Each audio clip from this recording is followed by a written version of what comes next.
आज की जो हमारी एक्सरसाइज है, exercise 6.2 application of derivative.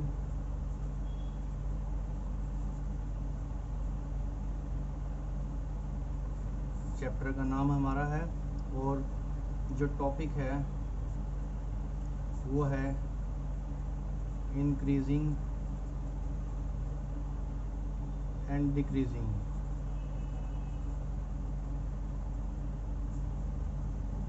Functions. Increasing and decreasing functions जो हमारी हैं उसको यदि मैं टू द पॉइंट एक्सरसाइज के हिसाब से बात करूं तो इसमें दो मेथड हैं। पहला मेथड है हमारा जिसमें हम जो है विदाउट डेरिवेटिव, बिना डिफरेंशिएट किए किसी फंक्शन को मात्र ऑब्जर्व करके देख सकते हैं कि कौन सी फंक्शन इंक्रीजिंग है, कौन सी फंक्शन इंक्रीजिंग नहीं है। थोड़ा सा एक जनरल आइडिया ले लेते हैं।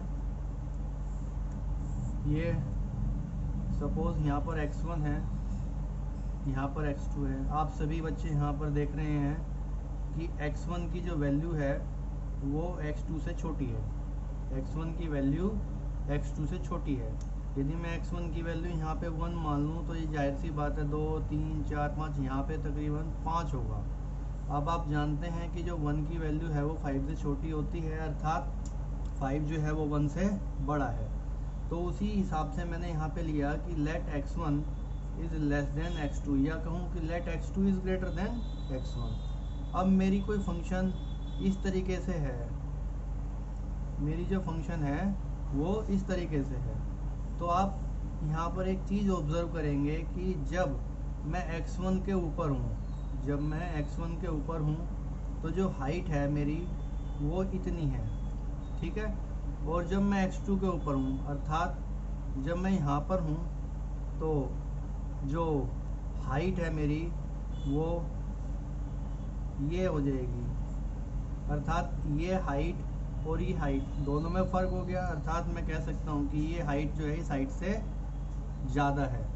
तो ये कर्व जो है वो फंक्शन fx रिप्रेजेंट कर रहा है, ठीक है। ये जो कर्व है ये इस fx को रिप्रेजेंट कर रहा है। यहाँ पर fx क्या है? फंक्शन है। वो फंक्शन कोई भी हो सकती है, अभी उसके बारे में आगे चल के चर्चा करेंगे। तो जो मैंने अभी बताया कि जिसमें हम डेरिवेटिव का यूज़ नहीं करते उसमें हम क्या करते हैं, let x1 is less than x2 if fx1 is also less than fx2 then we say that function is strictly increasing। मैंने एक वर्ड यहाँ पर स्ट्रिक्टली लिया। स्ट्रिक्टली का मतलब है कि आप यहाँ से देखना शुरू करें तो ये जो कर्व है ये बढ़ता ही जा रहा है, अर्थात इसकी जो हाइट है वो कंटिन्यूसली बढ़ती हुई जा रही है। तो यहाँ पर ये स्ट्रिक्टली का मतलब जैसे आप बोलते हैं ना ये टीचर बड़ा स्ट्रिक्ट है, स्ट्रिक्ट का मतलब है कठोर, ठीक है। तो इसके अंदर क्या है कि कोई फ्लेक्सिबिलिटी नहीं है। जैसे ही फंक्शन x1 से x2 की तरफ अप्रोच करती है उसकी हाइट बढ़नी शुरू हो जाती है, मीन्स जो फंक्शन है वो इंक्रीजिंग मोड में चली जाती है और इसे हम बोलते हैं स्ट्रिक्टली इंक्रीजिंग फंक्शन। यदि इसी चीज़ को मैं यहाँ पर दोबारा से कंपेयर करूँ एक छोटे से कर्व के हिसाब से, तो यदि यहाँ पर मैं x1 लूँ और यहाँ पर मैं x2 लूँ, यहाँ पर x1 लूँ और यहाँ पर x2 लूँ, तो यदि आपका कर्व इस तरीके से है कि पहले तो आपकी हाइट इस तरीके से बढ़ रही है, फिर कुछ टाइम के लिए कांस्टेंट हो जाए, फिर ऐसे बढ़नी शुरू हो जाए, फिर कांस्टेंट हो जाए, फिर इस तरीके से बढ़नी शुरू हो जाए, तो अब क्या है कि अल्टीमेटली यहाँ से लेके यहाँ तक फंक्शन इंक्रीज़ हो रही है, लेकिन कोई इंटरवल अर्थात बीच बीच में कुछ इंटरवल ऐसे आते हैं कि जिनमें ये फंक्शन रुक जाती है। तब उस केस में हम क्या कहते हैं कि here x1 is less than x2 and if fx1 is less than equal to fx2, अर्थात कभी कभी ये हाइट फंक्शन की और यहाँ पे हाइट जो है वो इक्वल है, तो वो कई बार इक्वल भी हो सकती है, अल्टीमेटली वो ग्रेटर देन भी हो सकती है, तो वो इंक्रीजिंग तो है, लेकिन तब हम उसे स्ट्रिक्टली इंक्रीजिंग नहीं कहेंगे, तब कहेंगे इंक्रीजिंग फंक्शन, इंक्रीजिंग फंक्शन। तो ये आपका हो गया इंक्रीजिंग फंक्शन का कॉन्सेप्ट, स्ट्रिक्टली इंक्रीजिंग और खाली इंक्रीजिंग फंक्शन।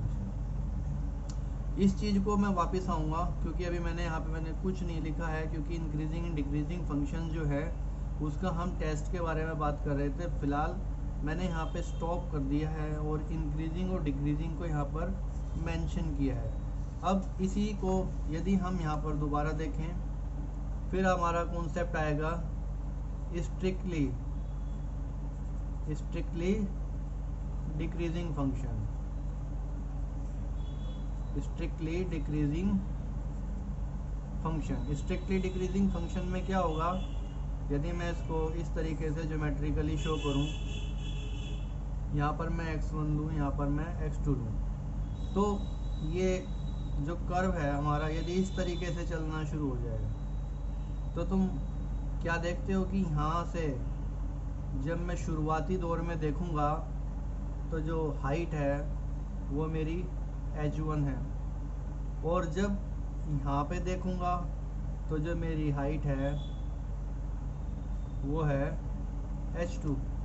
यदि मैं इस h1 को fx1 से शो करूं और h2 को fx2 से शो करूं, तो हम यहाँ पे क्या देखते हैं कि x1 is less than x2, अर्थात यहाँ से जब हम चलते हैं 0 से राइट साइड की तरफ तो वैल्यू इंक्रीज होती है, अर्थात आप देखते हैं x1 की वैल्यू छोटी है x2 से, तो वही हमने लिखा है कि if x1 is less than x2 but fx1, अर्थात जो फंक्शन की हाइट है x1 पे, fx1 is greater than fx2, मतलब x1 तो x2 से छोटा है, x1 तो x2 से छोटा है, परंतु x1 पे जो हाइट है वो x2 पे जो हाइट है उससे बड़ी है, अर्थात उल्टी हो गई, रिवर्स हो गया यहाँ पे process.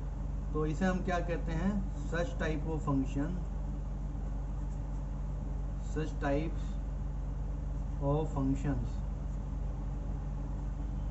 are known as strictly decreasing function। इस टाइप की जो फंक्शंस होती हैं उन्हें हम स्ट्रिक्टली डिक्रीजिंग फंक्शन कहते हैं। इसी चीज़ को यदि हम दूसरे फॉर्मेट में देखें तब क्या है कि फंक्शन ऐसे घट रही है, एक लेवल पे आके रुक जाए, फिर ऐसे घटनी शुरू हो जाए, फिर रुक जाए, फिर घटनी शुरू हो जाए, फिर रुक जाए, तो आप देखोगे कि यहाँ इस इंटरवल में, इस पर्टिकुलर टाइम इंटरवल में जो हाइट है वो सेम है, दोनों में हाइट सेम है, तो अल्टीमेटली वैसे तो डिक्रीजिंग फंक्शन है, लेकिन कुछ इंटरवल्स में फंक्शन जो है वो चेंज नहीं होती है, अर्थात उसकी हाइट सेम रहती है।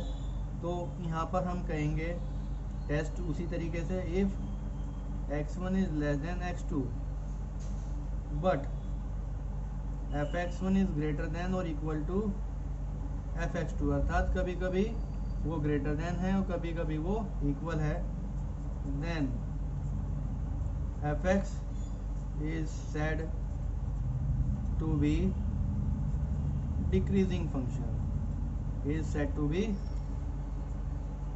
decreasing function। तो अब हमारे सामने दो कॉन्सेप्ट आए, पहला स्ट्रिक्टली इंक्रीजिंग, स्ट्रिक्टली डिक्रीजिंग, उसी तरीके से खाली इंक्रीजिंग और डिक्रीजिंग। तो यहाँ पर जो हमने डिस्कशन किया उस डिस्कशन में हमने कहीं भी डेरिवेटिव का यूज़ नहीं किया। तो ये जो हमने यहाँ पे फर्स्ट छोड़ा था ये इस तरीके से, इसमें एक तो है हमारा डेरिवेटिव टेस्ट जिसको अभी हम आगे पढ़ेंगे, और ये विदाउट डेरिवेटिव,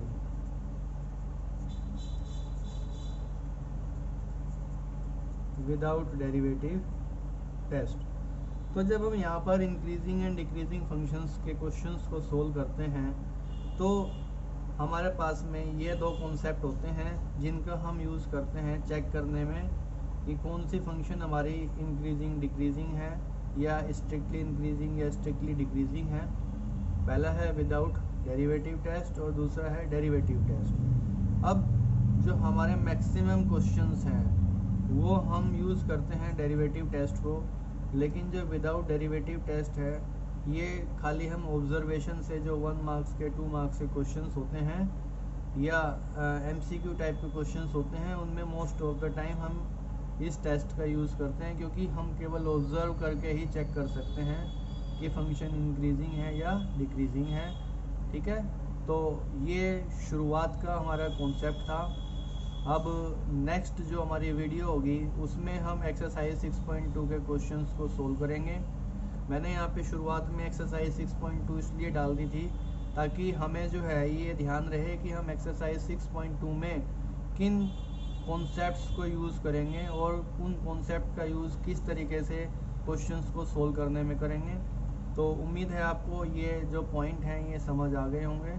नेक्स्ट जो वीडियो है वो हमारी एक्सरसाइज के जो क्वेश्चंस हैं उनको सोल्व करते हुए बनाएंगे।